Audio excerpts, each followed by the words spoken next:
ఉన్నాను. దేవుని మహాకృప కనికరాలను బట్టి దేవుడి రీతిగా సజీవుల సంఖ్యలో ఉంచి మరొక ప్రభు దినాన ఆయన సన్నిధిలో మనం ఉండటానికి ప్రభువు సహాయము చేశారు. హల్లెలూయా. ఒక మాటను ధ్యానం చేసుకుందాం. దినవృత్తాంతములు 2వ గ్రంథము 16వ అధ్యాయము. దినవృత్తాంతములు 2వ గ్రంథము 16వ అధ్యాయము 9వ వచనాన్ని చదువుతూ ఉన్నాను, గమనించండి. 9వ వచనం. తన ఎడల యథార్థ హృదయము గలవారిని బలపరచుటకై యెహోవా కనుదృష్టి లోకమందంతటా సంచారము చేయుచున్నది.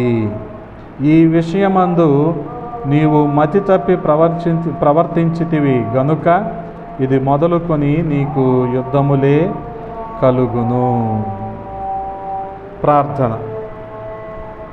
మమ్మల్ని అతి మిక్కిలిగా ప్రేమించిన మా ప్రియ పరలోకపు తండ్రి, ఈ సాయంకాల సమయంలో మరొకసారి మీ పాద సన్నిధి చేరటానికి మీరు చూపిన కృపను బట్టి స్తోత్రాలు.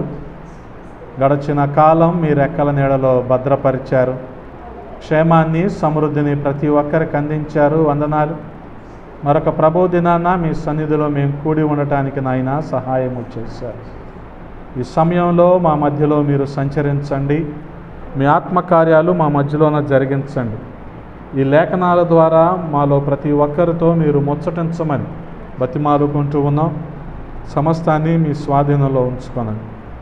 మీకే మహిమలారోపిస్తూ యేసయ్య పరిశుద్ధ నామంలో అడిగి వేడుకుంటున్నాము పరమ తండ్రి, ఆమేన్. దేవునికి స్తోత్రం. హల్లెలూయా. ప్రభువునందు ప్రియ సహోదరి సహోదరులారా, చదవబడిన మాటలు చాలా శ్రద్ధగా గమనించండి. దినవృత్తాంతములు 2వ గ్రంథము 16వ అధ్యాయము 9వ వచనంలోని మొదటి భాగాన్ని మనం చదువుకుందాం. తన ఎడల యథార్థ హృదయము గలవారిని బలపరచుటకై యెహోవా కనుదృష్టి లోకమందంతటా సంచారము చేయుచున్నది. తన ఎడల యథార్థ హృదయము, యథార్థత గమనించండి. యథార్థమైన హృదయము కలిగిన వారు, యథార్థంగా నడుచుకునేవారు, యథార్థంగా మాట్లాడేవారు, యథార్థంగా ప్రవర్తించేవారు, వీరిని కనిపెట్టడానికి దేవుని దృష్టి లోకమందంతటా సంచారము చేస్తూ ఉంది. గమనించగలిగితే ప్రియ సహోదరి సహోదరులారా, మరి దేవుని దృష్టికి ఏది కూడా మరుగైనది లేదు. ఈ సృష్టిలో ఏది కూడా దేవుని దృష్టికి మరుగైనది లేదు. మనం కూర్చోవటం, నిలబడటం, మాట్లాడటం అన్నీ కూడా దేవుని దృష్టికి తెలిసే ఉన్నాయి. కాబట్టి ఎవరు యథార్థంగా ఉంటున్నారో వారిని కనిపెట్టడానికి ఈ లోకమందంతటా ఆయన కనుదృష్టి సంచారము చేస్తూ ఉంది. వారిని కనిపెట్టి వారిని బలపరిచి వారిని ఆశీర్వదిస్తూ ఉంది. కాబట్టి గమనించండి ప్రియ సహోదరి సహోదరులారా, చాలా కాలం క్రితం ఒక హోల్సేల్ దుకాణంలో ఒక అతను సామాన్లు కొని తిరిగి రిటైల్గా అమ్ముకుంటూ ఉండేవాడు. అంటే తన వ్యాపారాన్ని కొనసాగించేవాడు. ఎందుకు హోల్సేల్లో కొంటారో మీ అందరికీ తెలుసుగా. ఎందుకనంటే కాస్త తక్కువకు వస్తుంది. కాబట్టి ఆ వచ్చిన వాటిని రిటైల్గా అమ్మారనుకోండి, వీళ్ళకి కొంత లాభం వస్తుంది. ఏ వస్తువు అయినా సరే, అవి మన పచారీ సరుకులు కానివ్వండి, లేకపోతే సబ్బులు, పప్పులు, ఉప్పులు ఏదైనా కానివ్వండి. అలాగా మరి హోల్సేల్లో కొన్నప్పుడు అందరూ డబ్బులు ఇచ్చుకుంటారా? హోల్సేల్లో ఖాతా పెడతారు. ఇవి పెడతారు. ఎలాగంటే ఇవి అమ్ముకున్నాక ఇస్తామండి అని చెప్తారు. ఇవి అమ్మాక డబ్బులు వస్తాయి కదండి, అప్పుడు ఇస్తామంటారు. అది ఎవరు బట్టి అంటే ఆ నమ్మకాన్ని బట్టి కొన్ని ప్రాంతాల్లో కొంతమంది వ్యాపారస్తుల దగ్గర అలాగా జరుగుతూ ఉంటుంది. అలాగా ఒక వ్యక్తి అలాగే కొంటూ వ్యాపారం చేస్తూ ఉండేవాడంట. అదే హోల్సేల్ దుకాణంలో మిగిలిన వారు కూడా కొంటూ ఉండేవారు. కానీ వాళ్ళు అనుకున్న సమయానికి ఇచ్చేవాళ్ళు కాదంట డబ్బులు. ఇద్దాంలేండి, వ్యాపారంలో నష్టం వచ్చింది, అమ్ముడు పోలేదు, అయ్యా చూద్దాంలేండి అనేవాళ్ళు. అంటే వాస్తవానికి అవి అమ్ముడు పోయినా సరే వీళ్ళేం చెప్పేవాళ్ళు, అమ్ముడు పోలేదు, అమ్ముడు పోయాక డబ్బులు ఇస్తాంలేండి అనేవాళ్ళు. కానీ ఇప్పుడు నేను మాట్లాడుతున్న వ్యక్తి మాత్రం సమయానికి డబ్బులు కట్టేసేవాడంట. ఇది ఆ హోల్సేల్ దుకాణం అతనికి చాలా ఆశ్చర్యంగా అనిపించేది. అందరూ వ్యాపారంలో మోసం చేస్తూ ఉంటే ఇతను చాలా యథార్థంగా ఉంటున్నాడే అని చెప్పి మెచ్చుకుంటూ ఉండేవాడంట. కొంతకాలం తర్వాత, కొన్ని సంవత్సరాల తర్వాత ఈ వ్యక్తి ఆ ప్రాంతం విడిచి వేరే ప్రాంతం వెళ్ళి వ్యాపారం చేయటానికి నిశ్చయించుకొని, అయ్యా నేను ఇక మీదట మీ దగ్గర కొనలేను, ఎందుకనంటే నేను వేరే ప్రాంతం వెళ్ళిపోతున్నాను, అక్కడ కొని అక్కడ వ్యాపారం చేస్తాను అని వేరే ప్రాంతానికి వెళ్ళాడంట. వెళ్ళి అక్కడ వ్యాపారం చేస్తుంటే చాలా పెట్టుబడి పెట్టాడు, కానీ వ్యాపారంలో నష్టం వచ్చింది. మరి నష్టం వస్తే అప్పుడు ఏం చేస్తారు? సాధారణంగా వ్యాపారస్తులు కొంత అప్పు చేసైనా సరే వ్యాపారాన్ని ముందుకు నడపడానికి చూస్తారు. అలాగే ఇతను కూడా అప్పులు చేశాడు. ఆ రకంగా అప్పులు చేసినా సరే వ్యాపారంలో మాత్రం లాభం రావట్లా, అంతకంతకు నష్టం వస్తుంది, అప్పులు అంతకంతకు ఎక్కువైపోతున్నాయి. అప్పుల ఊబిలోనే ఈ వ్యక్తి కూరుకొని పోతున్నాడు. గమనించండి, ఆ రీతిగా జరిగిన తర్వాత కొంతకాలానికి ఏమనిపించిందంటే ఇతనికి, నేను ఒకానొక పరిస్థితుల్లో ఒక అతని దగ్గర సరుకులు తెచ్చేవాడిని కదా, ఆయనకు ఒక ఉత్తరం రాసి ఆయన సహాయం అడిగితే ఎలాగుంటుంది అని చెప్పి ఉత్తరం రాశాడంట. ఏమనంటే, అయ్యా నేను పలానా వ్యక్తిని, చాలా కాలం క్రితం మీ దగ్గర సరుకులు తీసుకునేవాడిని కదా, ఆ వ్యక్తిని, నేను ఇలా దూర ప్రాంతం వచ్చాను, మీకు తెలుసు, ఇక్కడ నేను వ్యాపారంలో నష్టం వచ్చింది, అప్పులు పాలైపోయాను, నా పరిస్థితి బాగలేదు, ఏమైనా సహాయం చేస్తారా అని చెప్పి అతన్ని అడిగితే, ఆ ఉత్తరం రాసిన చాలా కాలం అతనికి జవాబు తిరిగి రాలేదంట. ఈ వ్యక్తికి ఏమనిపించింది, సర్లే అతను మర్చిపోయి ఉంటాడు నన్ను, లేదా ఈ ఉత్తరం చూసి నేను ఎందుకు సహాయం చేయాలి అనుకొని ఉంటాడు, సరే అని చెప్పేసి కొంతకాలం అలాగే అప్పు చేస్తూ వ్యాపారాన్ని కొనసాగించాడు. కానీ ఇంకా అప్పులు ఇంకా ఎక్కువైపోతుంది. ఇక చేసేది ఏమి లేక ఏమనుకున్నాడంటే, నేను ఆత్మహత్య చేసుకుంటాను, చనిపోతాను, ఈ అప్పులో నన్ను బతికించేలాగా లేరు అని చెప్పి ఆత్మహత్య చేసుకోవటానికి పూనుకొని తలుపులను వేసుకొని ఇక చనిపోదాం అనుకున్న సమయంలో ఎవరో తలుపు కొట్టారంట. ఇతను అనుకున్నాడు, అప్పులోళ్ళేమో సర్లే ఎలాగో చనిపోతున్నాను కదా, వాళ్ళకి నేను ఏదైనా సమాధానం చెప్పి తప్పించుకొని వచ్చి మళ్ళీ చనిపోదామని చెప్పి తీరా వెళ్ళి తలుపు తీస్తే ఎవరంటే ఆ హోల్సేల్ దుకాణం అతను ఏమన్నాడంటే, చూడగానే, అయ్యా ఏం చేస్తున్నావు, నువ్వు చనిపోవాల్సిన అవసరం లేదు, నేను మీ ఊరికి 2 రోజుల క్రితమే వచ్చా, నువ్వు ఎవరెవరి దగ్గర అప్పులు చేశావో కనుక్కున్నాను, వారందరికీ కూడా తిరిగి చెల్లించేశాను, ఇక నువ్వు చనిపోవలసిన అవసరత లేదు అన్నాడంట. ఆ రీతిగా ఆ వ్యక్తి యథార్థత అతన్ని ఏం చేసింది, ఇప్పుడు బ్రతికించింది, కాపాడింది. హల్లెలూయా. ఆ వ్యక్తి యథార్థత. అలాగే మనం కూడా యథార్థంగా ఉన్నప్పుడు యేసుక్రీస్తు ప్రభువారు మన కోసము తన ప్రాణాన్ని ఇచ్చాడు. వాస్తవంగా మన పాపాల నిమిత్తం మనం కదా చనిపోవలసింది, కానీ ఎవరు చనిపోయారు? యేసుక్రీస్తు ప్రభువారు చనిపోయారు. ఇప్పుడు ఇతను చేసిన అప్పులకి ఎవరు డబ్బులు కట్టాలి? ఇతనే కట్టాలి కదా, కానీ ఎవరు కడుతున్నారు డబ్బులు? ఆ హోల్సేల్ దుకాణం అతను కడుతున్నాడు. ప్రభువు కూడా మన పక్షాన అలాగే చేశాడు. ఎవరైతే యథార్థంగా ఉంటారో వారిని దేవుడు దీవించటానికి సిద్ధంగా ఉన్నాడు. హల్లెలూయా. కాబట్టి గమనించండి ప్రియ సహోదరి సహోదరులారా, యోసేపు జీవితాన్ని మనం చూడగలిగితే యోసేపు తన బాధ్యతలో యథార్థంగా ఉన్నాడు. తనకున్న బాధ్యత ఏంటి? యోసేపుకు చెరసాల్లో వేసేశారు. అక్కడ తన కలలకు భావాలు చెప్పటం, వీటిని గ్రహించిన పొతిఫరు తీసుకువెళ్ళి తన ఇంటిలో పని మనిషిగా ఉంచినా సరే, ఆ పని మనిషి కాస్త జైలుకి వచ్చాడు కదా. ఆ తర్వాత రాజుగారికి వచ్చిన కలల భావాలు చెప్పిన తర్వాత రాజు ఏం చేశాడు?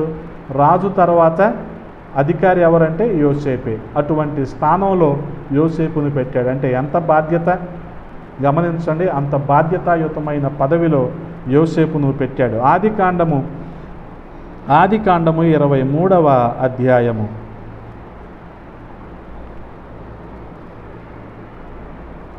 ఆదికాండము 23వ అధ్యాయము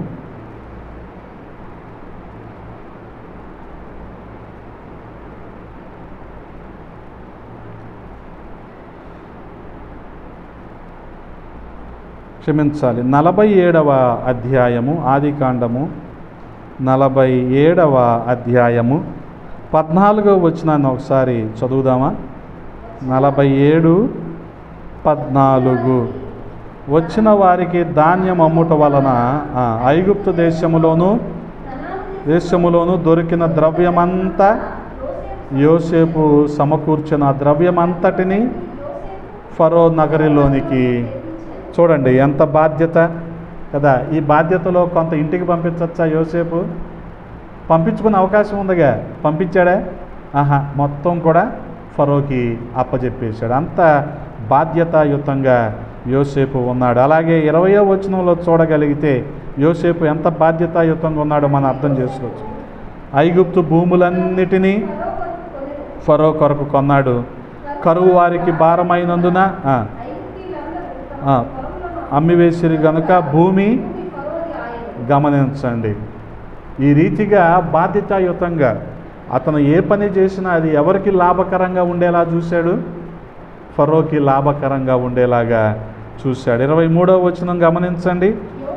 ఇదిగో నేడు మిమ్మును మీ భూములను విత్తనములు పొలములో విత్తుడి. గమనించండి, ఆ రీతిగా పొలాలన్నీ ఇప్పుడు ఎవరయ్యి? ఫరోవి. కానీ వ్యవసాయం చేయాల్సింది ఎవరు? ప్రజలే. దీనికి పెట్టుబడి ఎవరు ఇస్తున్నారు? మళ్ళీ యోసేపు, అనగా ప్రభుత్వమే ఇస్తుంది, రాజుగారే ఇస్తున్నారు. గమనించండి, అంత మాత్రమేనా? వచ్చిన మరి పంటలో ఎంత ఇవ్వాలి ఫరోకి? తిరిగి 5వ భాగము ఇవ్వాలి. గమనించండి, 4 భాగములు పొలములో విత్తుటకును మీకును ఆహారమునకును మీ పిల్లలకు ఆహారమునకును మీవై యుండునని ప్రజలతో చెప్పవా? వారేమన్నారు? నీవు మమ్ము బ్రతికించితివి అన్నారు. గమనించండి, అంటే యోసేపు మరి ఫరో దగ్గర ఉన్నాడు. ఫరోకి లాభం చేకూరుస్తూనే, ఫరోకి నమ్మకస్తుడుగా యథార్థంగా ఉంటూనే ఏం చేశాడు? తన బాధ్యతను నిర్వర్తించాడు. అందరికీ కూడా మేలుకరంగా ఉన్నాడు.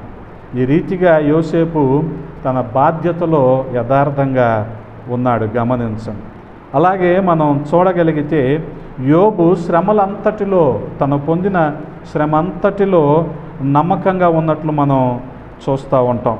2వ అధ్యాయము, యోబు గ్రంథము 2వ అధ్యాయము 6వ వచనంలో మనం చూడగలిగితే, అందుకు యెహోవా నీ వశమునున్నాడు, అతను ప్రాణం మాత్రము నీవు ముట్టవద్దని సెలవిచ్చెను. కాబట్టి అపవాది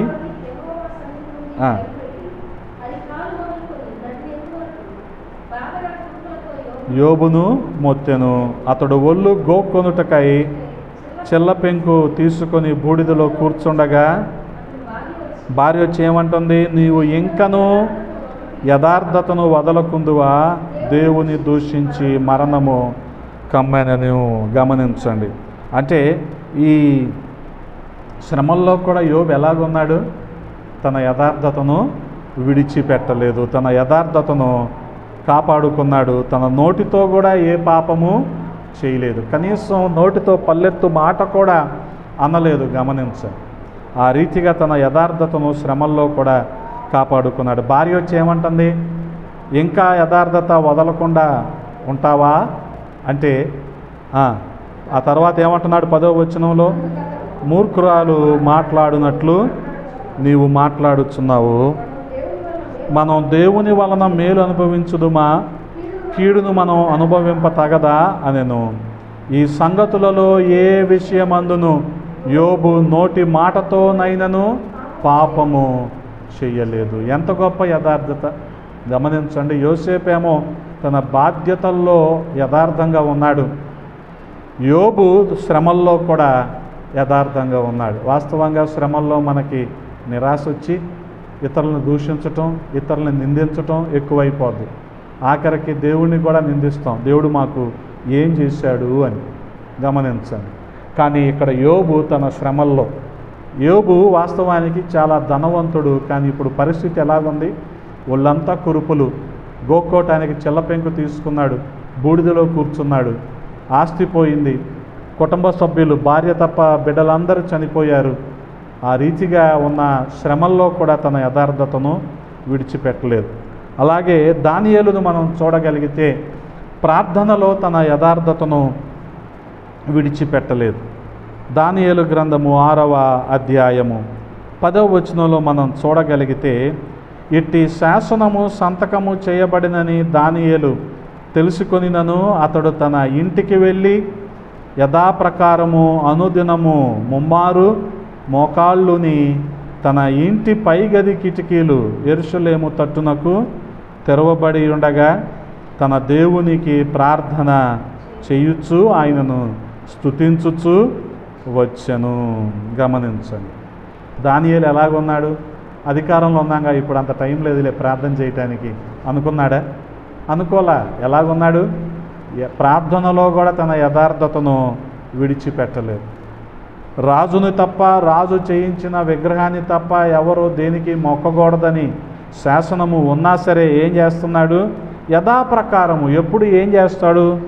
వెళ్ళి తన కిటికీలు యెరూషలేము తట్టు తిప్పి ఏం చేస్తాడు?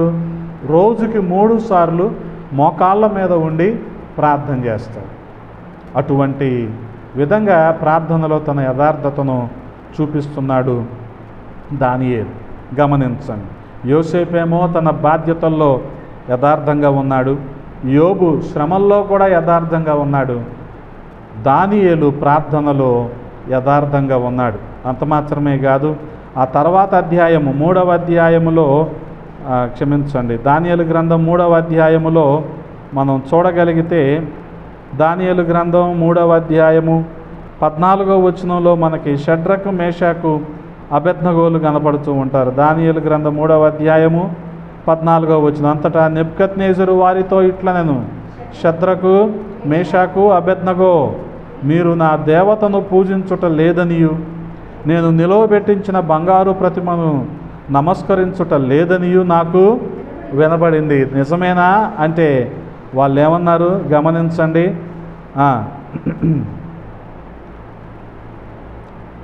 నెబుకద్నెజరు 16వ వచనంలో, ఇందును గురించి మీకు ప్రత్యుత్తరం ఇవ్వాలన్న చింత మాకు లేదు. ఏంటి? నేను నిలబెట్టించిన ప్రతిమకు మీరు మొక్కట్లేదంటే వీళ్ళు ఏం చెప్పాలి? అయితే మేము మొక్కుతామండి అని బతిమలాడుకోవాలి, లేదా మేము మొక్కము అని చెప్పాలి. ఏమంటున్నారు వీళ్ళు? అసలు నీకు సమాధానం చెప్పాల్సిన అవసరం లేదు అంటున్నారు. గమనించండి, అంటే వాస్తవంగా మనం చూడగలిగితే అన్యజనుల మధ్య, అంటే ఈ పారసీక అలాగే మాదీయ సామ్రాజ్యము, ఈ నెబుకద్నెజరు వీరి రాజ్యంలో ఈ యూదులైన వారు అన్యులైన వారి మధ్యలో వారి విశ్వాసాన్ని ఎంత యథార్థంగా కాపాడుకుంటున్నారు. అంటే ఈ షడ్రకు, మేషాకు, అబేద్నెగోలు వారి విశ్వాసంలో యథార్థంగా ఉన్నారు. హల్లెలూయా.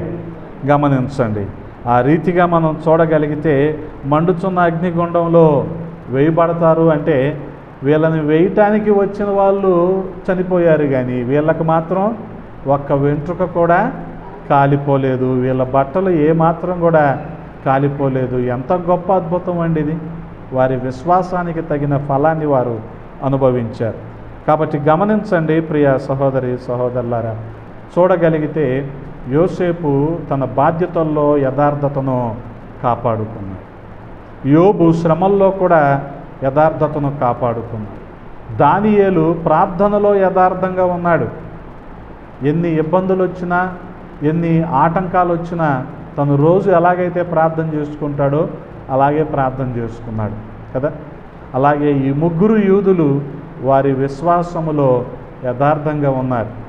ఎవరైతే యథార్థంగా ఉంటారో వారి పక్షాన దేవుడు ఉంటాడు. గమనించండి, అందుకే మనం చూడగలిగితే యథార్థ హృదయము గలవారిని బలపరచుటకై యెహోవా కనుదృష్టి లోకమందంతటా సంచారము చేయుచున్నది. వారిని బలపరచటానికి యెహోవా కనుదృష్టి లోకమందంతటా సంచారం చేస్తూ ఉంది. వారిని బలపరిచి వారిని ఆశీర్వదించి దీవించటానికి దేవుడు అన్ని వేళలా సిద్ధంగా ఉన్నాడు. ఎవరి కోసం? యథార్థంగా ప్రవర్తించే వారి కోసం. హల్లెలూయా. కాబట్టి మనం కూడా యథార్థంగా ఉందాం. మన ప్రవర్తనలో, మాటలో, క్రియల్లో యథార్థంగా ఉందాం. దేవుని దీవెనలను మనం పొందుకుందాం. ప్రార్థన చేసుకుందాం. పరిశుద్ధుడా, ప్రేమ కలిగిన తండ్రి, ఈ సాయంకాల సమయంలో కొద్ది మాటలు ధ్యానించట